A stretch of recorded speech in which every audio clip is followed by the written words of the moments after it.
மணிக்கே வந்துடுங்க சார். அப்புறம் நாங்கள் 8 மணிக்குள்ள ஸ்டார்ட் பண்ணால் 8 மணிக்கே வந்துடுறோம். ஒரே மாதிரி போட ஆமாங்க சார், யூனிஃபார்ம் எடுத்து கொடுத்தாங்க சார். நீங்கள் வந்து சார்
ஒருமைக்கண் தான் கற்ற கல்வி ஒருவருக்கு எழுமையும் ஏமாப்படைத்து.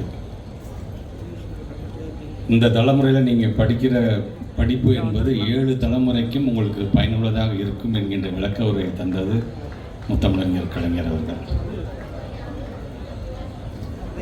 மார்ட்டின் ரூப் இன்னைக்கு நீங்கள் கொடுத்துருக்க இந்த 7 கோடி ரூபாய் என்பது 7 தலைமுறைக்கும் உங்களுக்கு அது பயனுள்ளதாக பெயரை பெற்று தரும் என்ற வகையில் பள்ளிக்கல்வித்துறை அமைச்சராக முதலினுடைய நன்றியை நான் தெரிவித்துக் கொள்கின்றேன்.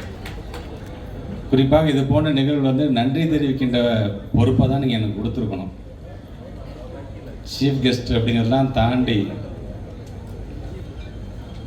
இங்கே வருகை தந்திருக்கின்ற மார்ட்டின் குரூப்பை சார்ந்திருக்கின்ற அந்த குடும்பத்தை சார்ந்திருக்கின்றவர்கள். சார்லஸை பொறுத்த வரைக்கும் பெரிய இடத்து பிள்ளை தான், பணத்தால் அல்ல, நல்ல மனத்தால் நல்ல குணத்தால் அது பெரிய இடத்துக்கு. ரொம்ப வருஷமாக எனக்கான ஒரு நல்ல சகோதரர். இன்றைக்கு அவரோடு இன்றைக்கு இந்த நிகழ்வில் கலந்து கொள்வது உள்ளபடியே மகிழ்ச்சி. அம்மா லீமா ரோஸ் அவர்களுக்கும் சகோதரர் டைசன் அவர்களுக்கும் இந்த நல்ல ஒரு சிறப்பான பணியை செய்ததற்கு முதலுடைய நன்றிகள். வருகை தந்து சிறப்பித்துக் கொண்டிருக்கின்ற நம்முடைய மாவட்டத்தினுடைய உயர்தர ஆட்சித்தலைவர் அவர்கள், மாநகராட்சி கமிஷனர் அவர்கள், வணக்கத்துக்குரிய மேயர், கலந்து கொண்டு விடைபெற்றுக் கொண்டிருக்கின்ற துணை மேயர், மண்டல குழு உறுப்பினர், இந்த பகுதியை சார்ந்திருக்கின்ற மாமன்ற உறுப்பினர், கல்விக் குழுவினுடைய தலைவர், மேடையில் இருக்கின்ற அன்பு சகோதரர் ஆரி. எனக்கு தெரிஞ்சு நடிகர் ஆரியோடு நான் கலந்துக்கிற 2வது நிகழ்ச்சி இது. அதுவும் பார்த்திங்கன்னா நம்முடைய பள்ளி மாணவ செல்வங்கள் மூலமாக. ஏற்கனவே அண்ணாநகர், சென்னை அண்ணாநகர் ஒரு நிகழ்ச்சி கலந்துக்கிட்டோம். அதுக்கு அப்புறம் கலந்து கொள்கின்ற நல்ல ஒரு மனிதர். அதேபோன்று மேடையில் அமர்ந்திருக்கின்ற அனைத்து சான்றோர் பெருமக்களுக்கும், பெற்றோர் ஆசிரியர் கழகத்தினுடைய துணைத் தலைவர் அன்பு சகோதரர் முத்துக்குமார் உள்ளிட்ட அரசினுடைய உயர் அதிகாரிகளுக்கும், பத்திரிகைத்துறை ஊடகத்துறை சார்ந்திருக்கின்ற நண்பர்களுக்கும், எங்களுடைய பெருமதிக்குரிய எங்களுடைய ஆசிரியர் பெருமக்களுக்கும், எனது மாணவ செல்வங்களுக்கும் அதனுடைய வணக்கம். நம்முடைய மாண்புக்கு அமைச்சர் அண்ணன் செந்தில் பாலாஜி அவர்கள் இன்றைக்கு கலந்து கொள்ளவில்லை என்று சொன்னால் நேற்று மாலையே தொலைபேசியை தொடர்பு கொண்டு இந்த நிகழ்ச்சிக்கான வாழ்த்துக்களையும் தெரிவித்திருக்கின்றார். அவருடைய வாழ்த்துக்களோடு சேர்த்து என்னுடைய வாழ்த்துக்களையும் நான் தெரிவிக்க கடமைப்பட்டிருக்கிறேன். ஒரு 2-3 நாட்களுக்கு முன்பு விருதுநகர் மாவட்டத்திற்கு சென்ற நம்முடைய மாண்புமிகு தமிழ்நாட்டுடைய முதலமைச்சர் பல்வேறு ஆய்வு பணிகள், திடீர்னு ஒரு விசிட், திடீர்னு பள்ளிக்கூட பிள்ளைகள் தங்கியிருக்கின்ற அந்த விடுதிக்கு சென்று அங்கே இருக்கின்ற ஒரு மாணவியிடம் உரையாற்றுகின்ற ஒரு மிகப்பெரிய வாய்ப்பு. அப்போ அந்த மாணவி சொன்னாங்க, எல்லாத்தையும் பேசிட்டு நீங்கள் வந்தது ரொம்ப மகிழ்ச்சி, டிவியில் தான் பார்த்துருக்கோம், பேப்பரில் படிச்சிருக்கிறோம், ஆனால் இன்றைக்கி முதலமைச்சர் நேராக பார்க்கணும், பக்கத்துலேருந்து பார்க்கும் பொழுது உங்களை நாங்கள் அப்பா என்று அழைக்க வேண்டும் என்கிற இந்த உணர்வு ஏற்படுகிறது என்று சொல்லும் பொழுது தமிழ்நாட்டு முதலமைச்சர் உள்ளபடியே நெகிழ்ந்து போனார். அவருடைய எக்ஸ் வலைதளத்தில் சொன்னார், அப்பா என்று டபுள் கோட்ஸில் போட்டு நிறைவான நாள் என்று சொல்லியிருந்தார். மாண்பு தமிழ்நாட்டு முதலமைச்சர் அவர்களே, அந்த ஒரு நாள் மட்டும் நிறைவான நாளில் நம்முடைய ஆட்சியே நிறைவான ஆட்சி என்று இன்னைக்கு மக்களே பாராட்டுகின்ற அளவுக்கு நீங்கள் கல்வித்துறையில் இன்றைக்கு பல்வேறு முன்னெடுப்புகளை நீங்கள் எடுக்கிறீர்கள். I'm really happy like whenever people used to come and stand in front of the dais and start talking about more about our education department. நாங்கள் சொல்லணும், நாங்கள் இதெல்லாம் செஞ்சுருக்கோம். ஆனால் அதை தாண்டி அதை முழுமையாக உள்வாங்கி இருக்கின்ற ஒவ்வொரு மாவட்ட ஆட்சித்தலைவர்களே, நம்முடைய கார்ப்பரேஷன் கமிஷன்லேருந்து மார்டின் குரூப்பை சார்ந்தவர்கள் வரைக்கும், ஏன் நீங்கள் கம்பேர் பண்ணிட்டு இருந்த சகோதரர் வரைக்கும் நம்ம எஜுகேஷன் நம்ம என்ன செஞ்சுருக்கோன்னு அவங்க சொல்கிறாங்க பார்த்தீங்களா, அதுதான் எங்களுக்கு கிடைத்திருக்கின்ற ஒரு மிகப்பெரிய வெற்றியாக நான் அதை பார்க்கிறேன். வருகை தந்திருக்கின்ற மாணவ செல்வங்கள், ஆசிரியர் பெருமக்கள், ஒரு மிகப்பெரிய ஒரு வாய்ப்பு, ஒரு மாடல் ஸ்கூல், எடுத்துக்காட்டு ஸ்கூல் மாதிரி ரொம்ப அழகாக அதை செஞ்சு கொடுத்துருக்காங்க. அவங்க சொல்லும்போது இதை ஆரம்பிக்கும் போது எங்கள் பேசிக் எஸ்டிமேட்டே 3 கோடியில் தான் நாங்கள் ஆரம்பித்தோம். ஆனால் எனக்கு அது 7 கோடியை கடந்து போகும்போது செய்கிறோம், நிறைவாக செஞ்சிடலாமே என்று இன்றைக்கி 7 கோடியும் இன்றைக்கு இந்த கவுண்டம்பாளையம் பகுதியை சார்ந்திருக்கின்ற இந்த பள்ளிக்கு செஞ்சதுக்கு உள்ளபடியே முதல்ல என்னுடைய நன்றியை நான் தெரிவிச்சுக்கிறேன். நான் மகாத்மா காந்தியடிகளிடம் கேட்டாங்களா, உங்களுடைய மனதை உறுத்துக்கின்ற அளவுக்கு வேதனைக்குரியது என்று நீங்கள் எதை நினைக்கிறீங்க அப்படிங்கும் பொழுது, நல்லா படித்தவங்கிறாங்க, நல்லா படிக்கிறாங்க, ஆனால் படித்த மனிதனுக்கு மனிதாபிமானம் இல்லாமல் இருக்கு என்பது எனக்கு வேதனை தான் என்று அவர் அன்றைக்கு சொன்னாராம். ஒருவேளை அன்றைக்கு இருந்த சூழ்நிலையில் யார் யார் படிக்கும், யார் யார் படிக்கக்கூடாது என்ற இருந்த சூழ்நிலையில் அதை சொல்லி இருந்திருக்கலாம். ஆனால் இன்றைக்கு எந்த கல்வி நாம் படிக்கின்றோமோ அந்த கல்வியின் மேலாக பொருளையும் நாம் தருகின்றோம், அந்த கல்வியை மீண்டும் சமுதாயத்துக்கு தருகின்ற ஒரு மிகப்பெரிய ஒரு மனிதாபிமான ஒரு நல்ல செயலை செய்திருக்கிறார்கள் நம்முடைய மார்டின் குரூப்பை சார்ந்திருக்கின்ற இந்த குடும்பத்தார்கள். அவர்களுடைய வாழ்த்துக்கள். எல்லோரும் படிக்கணும் என்ற அண்ணல் அம்பேத்கர் அவர்களும் தந்தை பெரியார் அவர்களும் சொன்னது இன்றைக்கு தமிழ்நாடு முழுவதும் அது எல்லா boards, not only government school மட்டும் இல்லாமல் அது சிபிஎஸ்சியாக இருந்தாலும் சரி, ஐபிபி, ஏதோ ஒன்று எங்கள் எஜுகேஷன் சிஸ்டம்ன்ற போது கிட்டத்தட்ட 1,27,00,000 பிள்ளைங்க படிக்கிறாங்க. நம்முடைய மக்கள் தொகையில் நீங்கள் கணக்கு கேட்டிங்கன்னா 6வது நபராக நீங்கள் யார் என்னாலும் எங்களுடைய ஸ்டூடெண்ட்ஸ் தான் இருப்பாங்க தமிழ்நாட்டில். ஆக அப்படி இன்றைக்கு எங்களுடைய பிள்ளைகள் இன்றைக்கி படிக்க வேண்டும், அது சார்ந்து பல்வேறு திட்டங்களை கொண்டு வர வேண்டும் என்று இன்றைக்கி பல்வேறு முன்னெடுப்புகளை தமிழ்நாட்டுடைய முதலமைச்சர் இன்றைக்கு எடுத்துக்கொண்டிருக்கின்றார். வினோபாவே அவர்கள் தான் சொல்வார்கள், ஒரு படி நெல் விதை நெல்லை நீங்கள் பயன்படுத்தி விதைச்சிங்கன்னா அது மீண்டும் எவ்வளோ தரும் 25 படி நெல்லை அது மீண்டும் திருப்பி தரும். அதுபோல் நீங்கள் படிக்கிறீங்க, பிள்ளைகள் படிக்கிறார்கள், இளைய சமுதாயம் படிக்கிறதுன்னா அந்த படிப்பினால் நான் மட்டும் பயன்பட்டுன்னு இருக்கக்கூடாது, நம்மால் இந்த சமுதாயமே பயன்படுகின்ற அளவுக்கு நம்ம திருப்பி இந்த சொசைட்டிக்கு திருப்பி தரக்கூடியதான் நமக்கு மிகப்பெரிய கடமை. இன்றைக்கு அந்த கடமையை பல பேர் செய்கிறாங்க. சிஎஸ்ஆர் ஆக்டிவிட்டி 2022 நவம்பர் மாதம் தமிழ்நாட்டு முதலமைச்சர் நமக்கான நம்ம ஸ்கூல் நம்ம ஊர் பள்ளிக்கு தன்னுடைய சொந்த காசு 5 லட்சம் ரூபாயை கொடுத்து ஆரம்பித்தார் தமிழ்நாட்டுடைய முதலமைச்சர். இன்னைக்கு அதோடைய நிதி எவ்வளோ திறமா இருக்கு, 380 கோடியை தாண்டி இன்னைக்கு சென்றிருக்கு என்று சொன்னால் அரசாங்கத்தின் மீதும் தமிழ்நாட்டு முதலமைச்சர் மீது வைத்திருக்கிற நம்பிக்கை. அந்த 380 கோடியில் கிட்டத்தட்ட 260 கோடிக்கு இன்னைக்கு வேலை நடைபெற்று கொண்டிருக்கின்றது. ஸோ இது மட்டும் தான் நடக்குதா? இந்த 3 ஆண்டு கால ஆட்சியில் பேராசிரியர் அன்பழகன் கல்வி மேம்பாட்டு திட்டம் என்ற வகையில் 7,500 கோடி ரூபாயை ஒதுக்கீடு செய்திருக்கின்றோம்.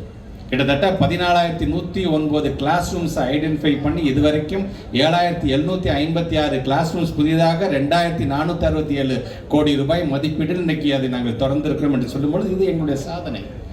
ஒரு 4 நாட்களுக்கு முன்பாக கூட நம்முடைய மாண்புமிகு தமிழ்நாட்டு முதலமைச்சர் 171 கோடி ரூபாய் மதிப்பீட்டில் 141 ஸ்கூலில் இருக்கின்ற 754 வகுப்பறை திறந்து வைத்திருக்கிறார். இந்த எம்எல்ஏ அந்த எம்எல்ஏ எல்லாம் நாங்கள் பார்க்கறது கிடையாது. எங்களை பொறுத்தவரைக்கும் படிக்கிற எல்லா பிள்ளைங்களும் எங்களுடைய பிள்ளைகள், அது எந்த எம்எல்ஏவாக இருந்தாலும் சரி, அங்கே பள்ளிக்கூடம் வேண்டும் என்று சொன்னால் கட்டித்தர வேண்டியது எங்களுடைய கடமை. இந்த 3 வருஷத்தில் நாங்கள் இவ்வளோ செஞ்சுருக்கோம், இன்னும் செய்ய காத்து கொண்டிருக்கோம். எங்களுடைய இலக்கு என்பது 18,000 வகுப்பறையாவது கட்டணும். இன்றைக்கு அதில் ஓரளவுக்கு பாதியை நாங்கள் கடந்திருக்கின்றோம். ஆக இப்படி தொடர்ந்து கல்வி என்று வரும்பொழுது தமிழ்நாட்டு முதலமைச்சர் அடிக்கடி சொல்றதான், என்னுடைய இரு கண்களாக கல்வியையும் சுகாதாரத்தையும் நான் பார்க்கிறேன் என்று சொல்லும்போது இன்னைக்கு எல்லாரும் சேர்ந்து ஒரு நல்ல ஒரு கட்டமைப்பை நாம் இன்றைக்கு உருவாக்கி கொண்டிருக்கின்றோம். இன்னைக்கு நம்முடைய கலெக்டர் சார் சொன்ன மாதிரி இன்டர்நெட் சேவை இன்னைக்கு அதிகம் தேவை. உலகத்தரம் வாய்ந்து we should be at par with the international standards அப்படின்னா நம்முடைய பிள்ளைகள் எல்லாத்தையும் கொண்டு வர வேண்டும். அதை இங்கேயும் செய்திருக்கிறார்கள். இங்கே செய்யும்பொழுது இங்கே தனியாக ஒரு ஸ்மார்ட் வகுப்பு வந்து கொடுத்துருக்காங்க, இங்கே வந்து தனியாக லேப்ஸ் கொடுத்துருக்காங்க, டாய்லெட் ஃபெசிலிட்டி கொடுத்துருக்காங்க, கிளாஸ் ரூம்ஸ்லாம் கட்டியிருக்காங்க என்று சொல்லும்போது நாங்கள் சொன்ன மாதிரி இன்றைக்கு நம்முடைய மாண்பு தமிழ்நாட்டு முதலமைச்சர் அவர்கள் ஏறத்தாழ 455 கோடி ரூபாய்க்கு 22,931 பள்ளிக்கூடங்கள் இருக்கின்ற ஒவ்வொரு ஸ்கூலுக்கும் ஒரு ஸ்மார்ட் போர்டு வகுப்பை நாங்கள் கொடுத்துருக்கணும். இப்போ நாங்கள் ஸோ இப்படி தொடர்ந்து எல்லா விதத்திலையும், அது டெக்னாலஜியாக இருந்தாலும் சரி, இன்ஃப்ராஸ்ட்ரக்சராக இருந்தாலும் சரி, எல்லா விதத்திலையும் நம்முடைய பள்ளி மாணவர்களுக்கு எல்லாம் சென்றடைய வேண்டும் என்று இன்றைக்கி நாங்கள் செய்து கொண்டிருக்கின்றோம். இந்த காணொலியில் கூட பார்த்துருப்பீங்க, நீங்கள் இன்றைக்கி இன்னும் மார்டின் குரூப்பை சார்ந்திருக்கின்றவங்க இவங்க என்னென்ன செஞ்சுட்டு இருக்கிறாங்க. ஒரு டிசாஸ்டர்னு வந்தால் அந்த நேரத்தில் உங்களுடைய பங்கு எப்படி இருந்து கொண்டிருக்கின்றது. ஏன் இங்கே மட்டும்தானா, ராமநாதபுரம் மாவட்டத்திலே நிறைய பள்ளிக்கூடங்கள் கட்டித்தருகிறோம் என்று சொல்லும்போது உள்ளபடியே பெருமையாக இருக்கிறது. இது போன்று அனைவரும் வர வேண்டும், அனைவரும் பங்காற்றிட வேண்டும். சமுதாயத்திலிருந்து நாம் என்ன கற்றுக்கொண்டோமோ அதை மீண்டும் சமுதாயத்துக்கு செலுத்த வேண்டிய நம்முடைய கடமையின் தகுதியில் நீங்கள் ஒருவரும் பணியாற்றிட வேண்டும். வருகை தந்திருக்கின்ற மாணவ செல்வங்கள், உங்களுடைய கவனம் முழுவதும் படிப்பில் செலுத்துங்கள். நீங்கள் படித்து பெரியாளாகி பெரிய பெரிய சம்பாதியத்துக்கெலாம் போகும்பொழுது நீங்கள் ஒன்றும் உங்கள் டீச்சருக்கு நீங்கள் மாதம் சம்பளம் கொடுக்க போதில்லை, உங்கள் பெற்றவங்களுக்கு தான் கொடுக்க போகிறீங்க. ஆனால் அதே நேரத்தில் நம்மை உருவாக்கிய, நம்மை ஆளாக்கிய பள்ளிக்கூடங்களை மறந்து விடாதீர்கள்.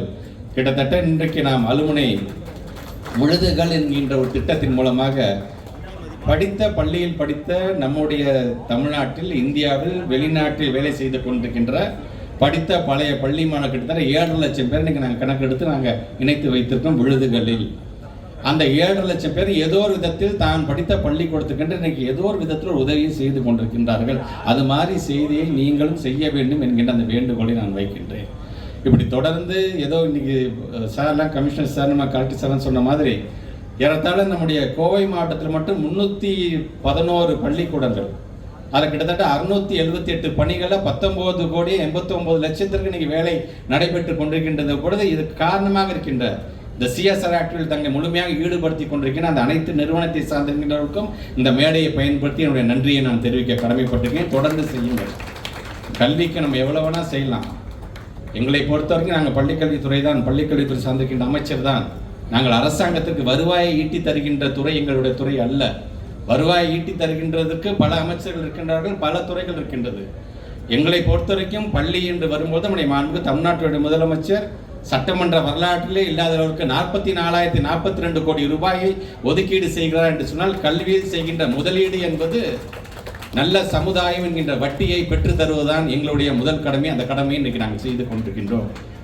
நாங்கள் மட்டும் செய்தால் பார்த்தா எங்களுடைய கல்வி எங்களுடைய சிஓ வந்திருக்காங்க, எங்களுடைய டிஓ வந்திருக்காங்க, அனைவரும் சேர்ந்து உழைக்கின்றோம். இங்கே நம்முடைய தலைமை ஆசிரியர் பேசும்போது அவ்வளோ பெருமிதத்தோடு சொன்னாங்க என்னென்ன ஃபெசிலிட்டிஸ் இருந்துச்சு. இதுக்கு முன்பு பிஃபோர் ஆஃப்டர் கூட காமிச்சாங்க. இதுக்கு முன்பு இந்த பள்ளிக்கூடம் எப்படி இருந்தது, இன்றைக்கு எப்படி இருக்கிறது என்பதான் சொல்லும் உள்ளபடியே பெருமையாக இருக்கின்றது. இதை மாற்றி காட்டும். இதே போன்று அனைத்து பள்ளிக்கூடத்தையும் மாற்றி காட்ட வேண்டிய மிகப்பெரிய பொறுப்பு எங்களுக்கு இருக்கின்றது. அதை ஃபேஸ்ட் மேனரில் நாங்கள் ஒன்று ஒன்றா நீங்கள் செஞ்சிட்ருக்குறோம். சொல்வதற்கு காரணம், பள்ளிக்கல்வித்துறை அமைச்சர் நான் இருந்தாலும் என்னோட ஹெட்மாஸ்டர் யாருன்னு பார்த்தீங்கன்னா நம்ம அன்பு தமிழ்நாட்டு முதலமைச்சர் தான். அடிக்கடி எங்களை பார்த்து 2-3 அமைச்சர் அடிக்கடி அவர் கேள்வி கேட்குற அமைச்சர் நாங்களாம் ஒருத்தர். அவர் கேள்வி கேட்குறாருன்னா நாங்கள் பரீட்சைக்கு தயாராகிற பிள்ளைங்க மாதிரி நாங்கள் எங்களை தயார்படுத்திக்கிட்டு போகணும். ஏன்னா எங்களை காட்டும் 4 விஷயம் அவர் அதிகமாக தெரிஞ்சு வச்சுட்டு இருக்காரு. அதனால தான் அவர் முதலமைச்சர். ஆக அப்படிப்பட்ட ஹெட்மாஸ்டர்கிட்ட நல்ல பேர் எடுக்கணுங்கிற ஒரு மாணவனாகத்தான் நான் இன்றைக்கு பணியாற்றி கொண்டிருக்கின்றேன். எங்களுடைய பள்ளிக்கல்வித்துறையை சார்ந்திருக்கின்ற ஒவ்வொரு அதிகாரிகளும் இன்றைக்கு பணியாற்றி கொண்டிருக்கின்றார்கள். அந்த விதத்தில் இந்த நிகழ்வில் கலந்து கொண்டிருக்கின்ற மாணவ செல்வங்களுக்கும் எங்களுடைய பெருமதிப்பிற்குரிய ஆசிரியர் பெருமக்களுக்கும் உங்கள் அனைவருக்கும் என்னுடைய வாழ்த்துக்கள். நல்ல ரிசல்ட் கொடுங்க. ஏற்கனவே நம்முடைய கலெக்டர் சார் சொல்லிட்டார், ஆல்மோஸ்ட் பார்த்தீங்கன்னா ஒட்டுமொத்த தமிழ்நாடு டாப் 5ல் நாங்கள் இருக்கோம் சார். எஜுகேஷன் இருக்கிறாங்க. முதலிடத்துக்கு வருவதற்கான பணியிலும் உங்களை நீங்கள் முழுமையாக ஈடுபடுத்திக் கொள்ளுங்கள். கார்ப்பரேஷன் கமிஷன் சொல்கிற மாதிரி கோ கரிக்குலர் ஆக்டிவிட்டீஸ் அதன் மூலமாக இன்றைக்கி கிட்டத்தட்ட 5% 9% இன்றைக்கு அதிகப்படியாக மாணவருடைய வருகை அதிகமாக இருக்கின்றது என்று சொன்னார்கள். என்னுடைய பெருமை. Tell me and I forgot, teach me and I remember, involve me and I learn என்று பெஞ்சமின் ஃப்ராங்க்லின் சொல்லியிருக்காரு. அப்படி இன்வால்வ் பண்ணுறதன் மூலமாகத்தான் இன்றைக்கி கார்ப்பரேஷன் கமிஷன் சொல்கிற மாதிரி 5-9% பிள்ளைகள் வருகை இன்னும் அதிகரித்திருக்குது என்பது எங்களுக்கான பெருமை. ஆக அந்த அளவுக்கு இன்றைக்கு பள்ளி கல்வித்துறையை இன்றைக்கு நாங்கள் அடுத்த கட்டத்திற்கு கொண்டு சென்று கொண்டிருக்கின்றோம். நம்முடைய அன்பு சகோதரர் சார்ல்ஸ் சொன்னேன், நான் எனக்கு தேதி எனக்குலாம் இருக்கா என்னன்னு தெரியல, சார்ல்ஸ் நீங்களே பண்ணிவிடுங்க நிகழ்ச்சின்னு கூட சொன்னார். ஆனால் நான் பிரான்ஸ் நாட்டிற்கு சென்றேன். பிரான்ஸ் நாட்டிற்கு நான் சென்றதுக்கு காரணம் இங்கே நம்முடைய ஆசிரியர் பெருமக்கள் கனவு ஆசிரியர்களில் தேர்ந்தெடுக்கப்பட்ட கிட்டத்தட்ட ஒரு 60க்கும் மேற்பட்டிருக்கின்ற ஆசிரியர்கள் முதல் முறையாக நம்முடைய பல்வி கல்லூரியுடைய வரலாற்றிலே பிரான்ஸ் நாட்டுக்கு நேரடியாக நான் கூட்டிகிட்டு போனபோது உள்ளபடி எங்களுக்கு பெருமையாக இருந்துச்சு. ஆனால் அங்கேயும் அவர் விடலை, மெசேஜ் மூலமாக நீங்கள் எப்படியாச்சும் நீங்கள் தானே வரணும்னு சொன்னார். உள்ளபடி எனக்கு அது பெருமையாக இருக்கின்றது. எனக்காக காத்திருந்து இந்த நிகழ்ச்சிக்காக நீங்கள் காத்திருந்த நம்முடைய சார்ல்ஸ் அவர்களுக்கும் அந்த குடும்பத்தை சார்ந்திருக்கின்ற அனைவருக்கும், குறிப்பாக அதோடைய சிஇஓ, அதோடைய எக்ஸிக்யூட்டிவ் டைரக்டர்ஸ் எல்லாரும் சேர்ந்து தான் ஒரு நிறுவனம் எப்படி எங்களுடைய பள்ளி கல்வித்துறை இருக்கின்றதோ அது போன்று. ஆக அந்த விதத்தில் இங்கே வருகை தந்திருக்கின்ற உங்களுக்கும், குறிப்பாக இந்த நல்ல நிகழ்வை இன்றைக்கு பதிவு செய்ய வந்திருக்கின்ற நம்முடைய பத்திரிகை துறை, ஊடகத்துறை சார்ந்த நண்பர்கள், நீங்களும் இது போன்ற நல்ல நிகழ்வுகளை மற்ற நல்ல உள்ளங்களுக்கு எடுத்து செல்லுங்கள். தொடர்ந்து உங்களுடைய முயற்சியின் மூலமாக இன்னும் பள்ளி கல்வித்துறை வளரட்டும் என்று சொல்லி உங்கள் அனைவருக்கும் என்னுடைய வாழ்த்துக்களை தெரிவித்து இந்த அளவில் உரையை நிறைவு செய்கிறேன். நன்றி, வணக்கம். தனியாக ஒரு இதை போட்டு கிட்டத்தட்ட 6300 பேர் இதுக்கு பணி நியமனம் செஞ்சு 1300 அப்படின்னா 79 பேர் ஏஐன்னு சொல்லுவாங்க. அந்த ஏஐ என்ன பண்ணுவாங்கன்னா ஒவ்வொருத்தருக்கும் அவங்க அந்த பணியை செய்வாங்க. எங்கள் ஆசிரியர்களை தொந்தரவு பண்ணக்கூடாதுங்கிறதுக்காக இதை நம்ம தமிழ்நாடு முதலமைச்சர் கிட்டத்தட்ட 6300 பேர் அவங்க போட்டிருக்காங்க. இது இல்லாமல் இன்னும் ஒரு 1000 பேர் எனக்கு தேவைப்படுது. அந்த 1000 பேரை போட்டுட்டாங்கன்னா டீச்சர்ஸை பொறுத்த வரைக்கும் அந்த எம்எஸ்சி சொல்கிற மாதிரி பிரச்சனை வராது. அமரன் படம் ஒரு சர்ச்சையாக போயிட்டு இருக்கும்போது அமரன் படத்தை பள்ளிகள்லையும் கல்லூரிகளையும் போட்டு காட்டணும் ஒரு கருத்தை வந்து பாஜக எம்எல்ஏ அது அவருடைய கருத்து. 450 மேலே வில்லேஜஸ் வந்து பயன்பாட்டுக்கு கொண்டு வரப்பட போகிறது. இன்றைக்கி அவர் தான் மெயினாக பண்ணிகிட்ருக்காங்க. Is retrieving all the lakhs. So அவரை வச்சு நாங்கள் இந்த மெயின் மாடை எடுத்துகிட்ருக்கோம். ஸோ எவ்ரி மாதம் நாங்கள் ஒரு பெரிய ஈவெண்ட் பண்ணுறது எங்களோட plan. That is a future vision. Thank you. வேறு எங்கெங்கெல்லாம் ஸ்கூல்ஸ் வேறு எங்கெங்கே ஸ்கூல்ஸ்? திருவாடனை ஸ்கூல்ஸ் பண்ணிக்கிட்டு இருக்கோம். வால்பாறையில் ஸ்கூல்ஸ் பண்ணிக்கிட்டு இருக்கோம். காளையார் கோயிலில் ஒரு எஜுகேஷன் அகாடமி, அதாவது கஷ்டப்பட்டு படிக்கிற பசங்க, ஏழை மாணவர்களுக்கெல்லாம் பேங்க் எக்ஸாம்ஸு, கவர்மெண்ட் எக்ஸாம்ஸுக்கெல்லாம் சப்போர்ட் பண்ணுற விதமாக எங்களுடைய மார்ட்டின் அரங்கம்னு ஒரு அகாடமி ஓப்பன் பண்ணி அவங்களோட கம்ப்ளீட் எஜுகேஷனை நம்ம சப்போர்ட் பண்ணுறோம். அவங்களுக்கு தேவையான தங்குற வசதி, ஹாஸ்டல் வசதி எல்லாத்தையும் கிரியேட் பண்ணி கொடுத்துருக்கோம். ஒரு 4 நாளைக்கு முன்னாடி தான் அந்த ஈவெண்ட்டு காளையார் கோயிலில் நடந்தது. அதுக்கடுத்து இந்த ஈவெண்ட்டு கிட்டத்தட்ட ஒரு 1.25-2 வருஷம் நம்ம டீமை எங்கள் தலைவர்களோட லீடர்ஷிப்பில் அயராது நம்ம டீம் உள்ளே ஒர்க் பண்ணி, இதில் என்ன சேலஞ்சுனால் ஸ்டூடெண்ட்ஸை உள்ளே வச்சுக்கிட்டே வேலை செய்யணும். யாருக்கும் இது வரைக்கும் எந்த அடியும் படாமல் ரொம்ப பாதுகாப்பாக அவங்களோட படிப்பு கெட்டு போகாமல் ஒரு நாள் கூட லீவ் கொடுக்காம அவங்களையும் படிக்க வச்சுட்டு இந்த வேலையை நாங்கள் முடிச்சிருக்கோம். இதை நாங்கள் மெயினாக பண்ணதுக்கு காரணமே இந்த ஸ்கூலை ஒரு உதாரணமாக தமிழ்நாட்டில் நிறைய பிஸ்னஸ் கார்ப்பரேட்ஸு அவங்களோட சிஎஸ்ஆர் விங்கில் இதே மாதிரி நிறைய ஸ்கூலை அடாப்ட் பண்ணி நல்லபடியாக கொண்டு வந்தால் ஏழை மாணவர்களுக்கு நல்ல படிப்பு கிடைக்குன்றது அந்த ரோல் மாடலாக எங்கள் சேர்மனோட விஷனை நாங்கள் இந்த ஸ்கூல் மூலமாக பண்ணி முடிச்சிருக்கோம். இப்போ லேட்டஸ்ட்டாக பார்த்தீங்கன்னா கடந்த ஒரு சில மாதங்களுக்கு முன்னாடி India's first hybrid rocket space zone இந்தியான்ற நிறுவனத்தோடு சேர்ந்து நம்ம குரூப் இணைந்து பண்ணோம். அது பார்த்திங்கன்னா மிகப்பெரிய ஒரு விஷயமாச்சு. இந்தியாவிலே first hybrid rocket space zone India launch பண்ணியிருக்கு. அது முழுக்க நம்ம சிஎஸ்ஆர் சப்போர்ட்டில் 4 கோடி ரூபாய் கொடுத்து நடந்த ஈவெண்ட். அதுவும் வெற்றிகரமாக முடிஞ்சது. அடுத்த ஈவெண்ட்டு, பெரிய ஈவெண்ட்டு வந்து இந்த ஸ்கூல் அடாப்ட் பண்ணியிருக்கோம். இன்னும் நாங்கள் ராமநாதபுரத்தில் boys school, girls school, toilets பண்ணுறது, ஒரு 7 கோடி ரூபாய்க்கு அங்கே ஊரில் ப்ராஜெக்ட்ஸ் பண்ணிகிட்டு இருக்கோம். எங்களால் முடிஞ்ச அளவு எஜுகேஷனில் நிறைய கான்ட்ரிபியூட் பண்ணிகிட்டு இருக்கோம். கோயம்புத்தூர் பண்ணுறோம், காளையார் கோயிலில் அடுத்து சோமனூர் திருப்பூரில் ஒரு ஸ்கூல் பண்ணிகிட்டு இருக்கோம். அடுத்து இப்போ இங்கே பக்கத்தில் ஒரு கவர்மெண்ட் ஸ்கூல் ஒன்று, கார்பரேஷன் ஸ்கூல் எடுத்திருக்கோம். ஸோ அப்படியே கொஞ்சமாக பண்ணிட்டு கொடுத்துருக்கோம். ஆர்எஸ்புரத்தில் செஞ்சு கொடுத்துருக்கோம். நம்ம வீட்டு பக்கத்தில் கவுண்டர் மில் பக்கத்தில் அது ஒரு 10 வருஷம் முன்னாடியே நாங்கள் அதை ரெனோவேட் பண்ணி வெள்ளக்கிழமை. இந்த ஸ்கூலை நாங்கள் தத்தெடுத்ததுக்கு மெயின் காரணம் வந்து எங்களுடைய கார்ப்பரேட், எங்களோட லொக்காலிட்டி, எங்கள் கார்ப்பரேட் ஆஃபீஸுக்கு நியர்பை உள்ள கவர்மெண்ட் ஸ்கூல்னால தான் இதை நாங்கள் தத்தெடுத்தோம். ஏன்னா சிஎஸ்ஆர் ஆக்டிவிட்டியில் ஃபஸ்ட்டு உங்கள் லோக்கல் ஏரியாவை டெவலப் பண்ணுங்கன்னு தான் கவர்மெண்ட்டே என்கரேஜ் பண்ணுறாங்க. அதுதான் இந்த ஸ்கூலை தத்தெடுத்துக்கான ரீசன். ப்ளஸ் இங்கே வந்து ஃபிசிக்கலி சேலஞ்ச்டு பசங்களும் படிக்கிறாங்க.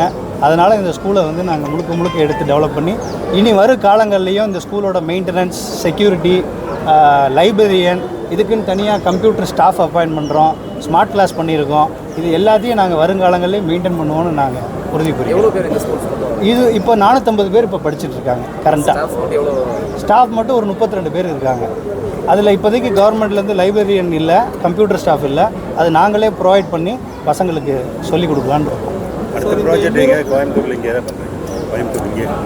இதுக்கு அடுத்து ஒரு பெரிய ஸ்கூல் அடாப்ஷன் இன்னும் பிளான் பண்ணல சார். பட் வெகு விரைவில் அடுத்து நாங்கள் முடிஞ்ச அளவு அடுத்து ஒவ்வொரு ஏரியாவாக ஸ்ப்ரெட் பண்ணி பண்ணுவோம் சார்.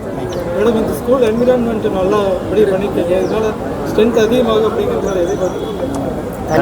கண்டிப்பாக இப்போ பார்த்தாலே தெரியுதுல உங்களுக்கு, பக்கத்தில் எவ்வளவு வீடு இருக்குது. அந்த குழந்தைகளை இங்கே தான் வந்து படிக்க வருவாங்க.